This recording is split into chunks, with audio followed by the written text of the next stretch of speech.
Mó barato, né? Você vai assistir alguns lances de futebol agora. Agora, já imaginou se você pudesse ganhar dinheiro enquanto assiste esses jogos de futebol? Pois é, existe uma profissão onde mais de 5 milhões de pessoas no mundo todo trabalham assistindo jogos de futebol, ou seja, ganhando dinheiro assistindo jogos de futebol, sem ter que vender nada pra ninguém, nada. É só você, seu computador e acesso à internet. Quer saber mais como é que funciona? Clica no link aqui embaixo que eu te mostro, beleza? Grande abraço. Dois homens de frente que não são dois caras ali plantados. Não, os caras correram, flutuavam e dificultavam a vida dos zagueiros.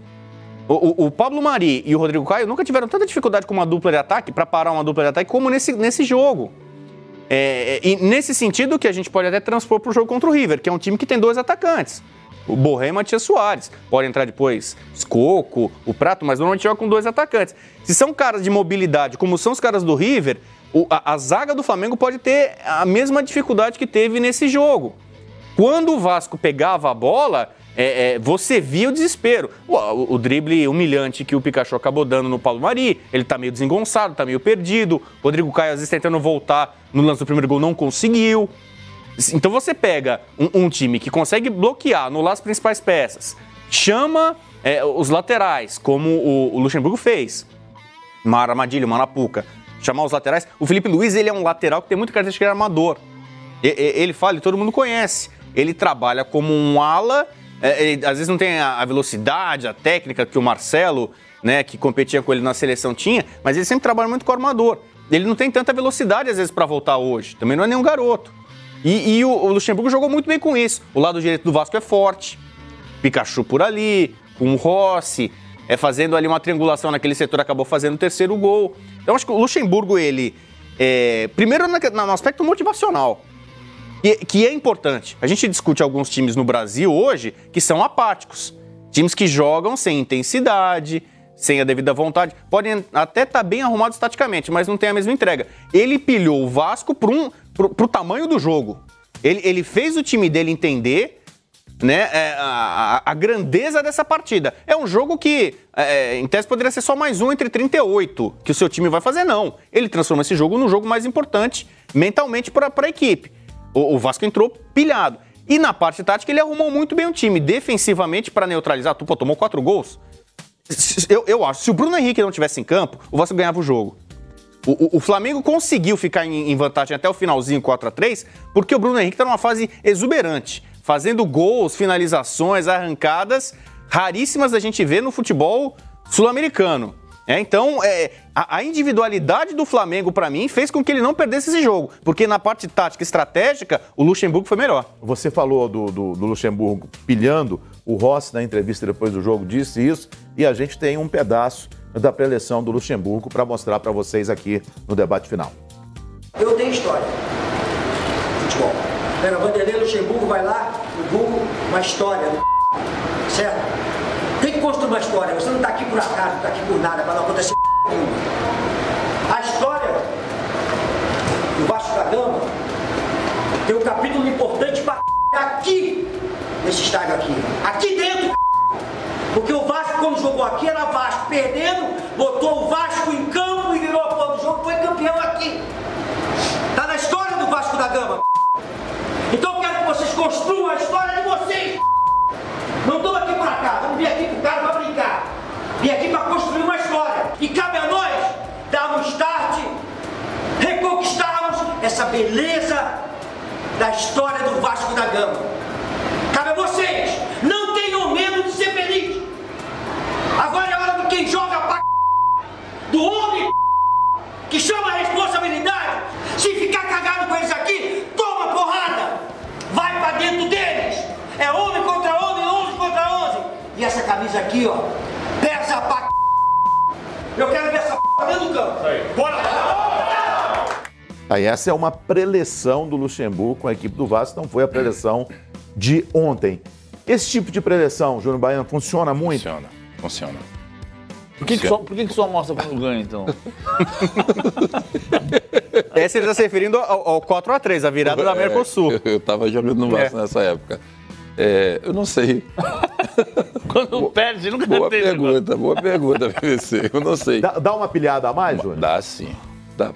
Primeiro, quando você chega no estádio, um dia antes, no dia do jogo, o treinador, a comissão técnica, os jogadores, assim, os cabeças do grupo, já tá ali pilhando. Você fica massificando ali aquela que dá pra gente, que nós vamos conseguir, nós temos que fazer isso, nós temos que marcar aquela jogada. Então você já vai fazer um dia antes até o dia do jogo. E a maioria das vezes dá certo. E isso que o Vanderlei faz é certíssimo. Certíssimo. A de ontem, essa daí que a gente viu, foi antes do jogo contra o Palmeiras. Aliás, não ganhou. Empatou o jogo com o Palmeiras. A de ontem, empatou o jogo do Palmeiras, que é do primeiro turno, é o jogo do Allianz Parque. A de ontem, ele fala taxativamente. Ontem foi boa, foi melhor que a de ontem, que essa daqui. Ele fala taxativamente, nós vamos ganhar o jogo aqui. E ele fala de como ele montou o time, e ele fala de como o comportamento do time tem que ser, e ele fala, nós vamos ganhar o jogo aqui. O Flamengo não vai ganhar a gente hoje. Ele fala o melhor Luxemburgo, quer dizer, dos bons tempos, porque ele foi convicto. Ele tinha certeza, pela imagem, ele tinha certeza que o time que ele tinha montado não ia sair derrotado. PVC, mas qualquer treinador, mesmo sabendo que a equipe de lá é melhor, é mais superior, tem que fazer isso. Porque senão você já vai entregar os pontos. Sim, não tenha dúvida. Qual foi o jogo que você foi jogar e você sabia que o time dos caras era melhor que o teu e que vocês saíram por causa de uma pressão dessa? Na época de 92 no Flamengo, a gente sabia que muitos times era bem superior ao nosso. O Vasco e o Botafogo, por exemplo. Vasco, Botafogo. Tinha mais times que era melhor que o nosso. Só que o nosso time com o Júnior, com o Wilson Gotardo e o Gilmar goleiro, né? Esses caras... Não era o Carlinhos nesse caso. Era o Carlinhos. Não, mas o Carlinhos falava fino. O Carlinhos, na preleção dele, assim, ele botava a pilha, mas o Carlinhos tinha a voz fina. Mas ele botava uma pilha assim, a gente saía e falava assim, o professor Carlinhos desse jeito, falando dessa maneira. Mas quando chegava no vestiário, indo pro jogo, aí tinha o Wilson Gotardo, que falava com a gente, botava aquele negocinho na minha cabeça, botava na cabeça dos mais... Porque nosso time era jovem, muito jovem. Então esses caras faziam com que nosso time fosse bem superior na pegada, na marcação. Porque a nossa juventude fazia com que a gente fosse assim. E na qualidade a gente deixava com o Júnior, né? Que o Júnior...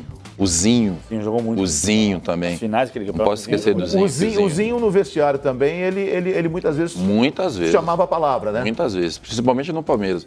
Eu joguei muito tempo com o Zinho, com o Zinho no Flamengo e com o Zinho no Palmeiras. Joguei algumas vezes na seleção.